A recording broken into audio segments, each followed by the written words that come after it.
Welcome back, Jones family. Thanks so much for supporting Bright Steps Parent Advocacy and Documentation with Miss Jones. I definitely created this channel and created this business to support neurodivergent parents who are looking to get extra services for their kids. If you're looking for extra services for your kids, this video is for you. I will be posting every day, every other day to get information out to you all so you all will know the next steps to support your ADHD neurodivergent baby. So, the first steps that we're going to be talking about is my child ready for more support? And this is going to be a parent scorecard. Academic concerns will be the first section of our support scorecard. Academic concerns talks about struggles with reading, struggles with math, struggles with writing.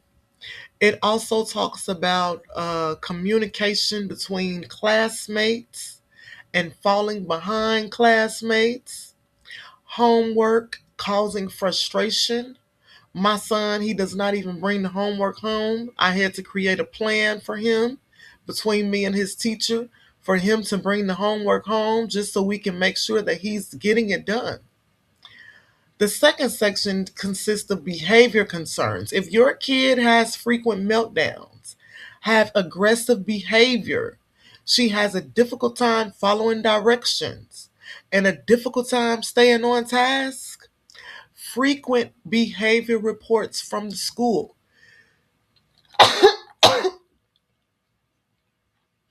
Excuse me. Then you should be concerned about getting her more support. If your kid have emotional concerns like anxiety, emotional outbursts, low self-esteem, does your kid cry a lot for little things that really not supposed to matter? Do she have difficult time handling frustration and showing her frustration in a positive manner versus going to the deepest of the deepest end, like harming herself or harming others when she is upset? The next section we talk about is social concerns. Difficulty making friends. Is it hard for her to make friends at school? My kid has a hard time making friends at school. She has a hard time making friends at home. Her siblings, they have a hard time getting along most of the time, which let me know that there's a bigger issue than her just being a normal kid. Does your kid have a hard time understanding social situations? When my husband referred to my child as, hey, can you stop acting like a dog, making up all that noise, barking? She says and she cries and she screams, Daddy, I'm not a dog. She doesn't understand the social situation of that sentence. We cannot use idioms with her. She does not understand. We also support frequent peer conflicts. Does she have a problem with peer conflicts? Or she wants to be alone all the time? I have my baby ADHD does not like being with her siblings. Most of the time, she wants to be alone in her room, away from everybody. Does your baby have communication concerns? Does she have a difficulty expressing her needs? When my child is hungry, most times she cannot tell me. She gets angry instead. And I have to act, hey, wait, calm down. Are you hungry? And then she'll say yes. Do they have a difficult time answering questions, putting things into perspective, telling the story step by step of what happened? That would be a sign that they may need extra help. Does she have a time speaking and having speech difficulty understanding once again? Understanding the difficulty of following conversations and understanding directions is also different signs of your baby needing help. I don't know why I keep saying baby. My daughter is 9. She'll be 10 in 2 weeks. But she's going to be my baby forever, even though I have a 4-year old. The next things we will be looking for to see if our kid needs the extra support. Sensory concerns. Do your kid cover their ears? The sounds. They don't like different sounds. It really frustrates them and it puts them in a shutdown mode. Too much loud noise at Disney World and Wisconsin Dells and different vacations that we take. We have to have the earbuds on her ears or making sure that she's safe enough right close to me, so she can feel safe and warm and not overwhelmed and frustrated by the noise. The next thing is sensitivity to clothing. Sensitivity to clothing. My daughter, for at least 4 years, has sensitivity to socks, sensitivity to sweaters, sensitivity to clothing. She did not keep shoes on her feet. She did not keep pants on. She would strip down in the baby uniform, which is the pamper. The socks would be irritating to her. So the doctor explained to me why. She had a sensitivity to the clothing, texture of clothing, sensitivity to food textures, pineapples or apples or different things like kiwi may be a different texture for them where they may not, and they may have a breakdown and crash out. Constant movement seeking. In my classroom, as the special education teacher, we have stools that move with motion in a circular motion to allow the student to complete the assignment even though they needed to move because of their disability.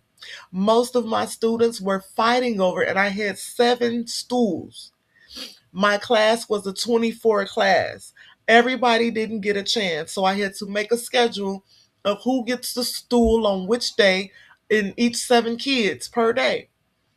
But it allowed them to finish their work, to concentrate, to not fool around, to not crash out. It gave them that movement seeking moment that they needed and still was able to complete a task. The next section is overwhelmed and busy places. Like I was saying about the vacations, it can be very overwhelming when we are at Disney World and we're at Wisconsin Dells and we're at Atlanta and the different vacations that we take. We stand in long lines in very hot heat. And so she will or he will get overwhelmed in busy places, and they may need that water bottle that we took with us. They may need that extra snacks that's in our bag. Yes, we're packing extra snacks in our bag because my babies, and then I have the medicine, and we all need extra snacks. We can't go in without our water jugs, personal water jugs for the day. And we're talking 12 hours. We're at the park just having a good time. So, in those overwhelmed, busy places, we have to have things like calming cards. These is on my stand store where you can download these and print them out. And my ADHD baby, she prints these out. I'm sorry, she reads these whenever she's having a moment. And when I'm telling you, this is 5, 6 times a day where she's having a moment. And she needs to pull out those calming cards for overwhelmed, busy places. Those things go along with us wherever we may go. The next section is documentation score. We're going to give 2 points each.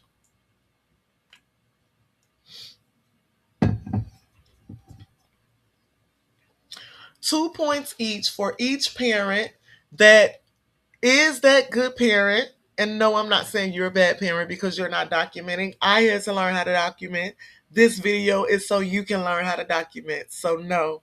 But we're going to give 2 points each. Did you document the behavior logs? Did you document your school emails? I'm talking about keeping all of them. Because if you address the problem with them and you notified the school and they didn't do anything about it, they are liable.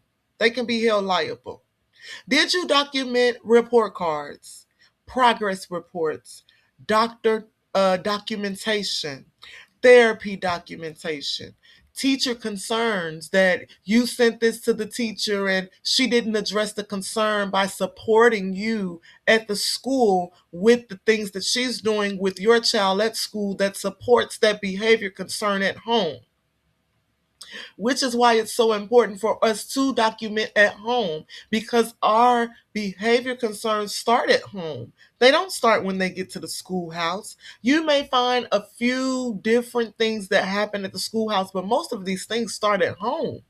And the parent is able to give us the direction as teachers to know what to do, to know how to react, to know how to support their child in a situation in this moment. We need more parent advocates who are willing to speak up for their child and know what to do to support them and not make the situation worse. So the next one is meeting notes. You got 2 points for meeting notes. Do you have it? You get 3 points for advocacy scoring. Did you speak up? Did you request an evaluation? Did you request accommodations for your child when you noticed that he needed headphones to concentrate on the test? Did you request an IEP meeting when you noticed that they were not giving him the headphones during the test? They were not giving him the calculator during the test. They were not giving him the scratch paper during the test. These are accommodations that you are able to request for your child. And I can make a list of accommodations also that parents are just not aware that they need for the child that they can get for free. Did you request a 504 meeting? Did you request any concerns with the school to let them know that your child needed help and you are that serious parent?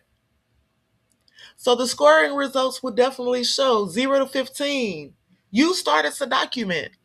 You started behavior logs. You saved the emails. You collect the reports and you want to help your child.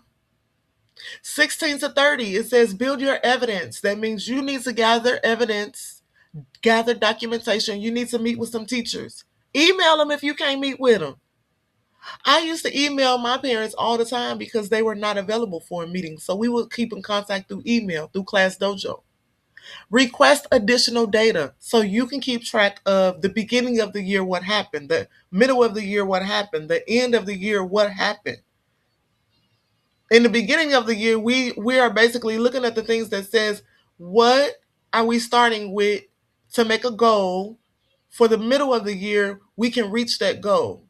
And if he hasn't reached that goal and mastered it, let's at least show some progression. And then from the middle of the year, we're taking that goal and we're going to hit it to the end of the year. And from progression, we're going to hit mastery. That was my job as a special education teacher. That is my job as a special education teacher.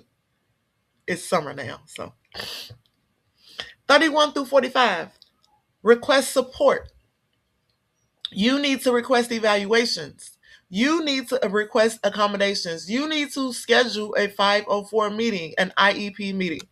46 points mean that you can advocate now. You're going to bring your documentation and request evaluations, accommodations, FBAs, which are functional behavior assessment, and services for your kid. The action plan is to spot it. What was the problem? Document it. Write it down. Use the app. Request it from the teacher. Support it with documentation. I help parents document, organize, and advocate for more support and services for your kid at school. Like, subscribe, and share this video if it gave you some good information. Thank you.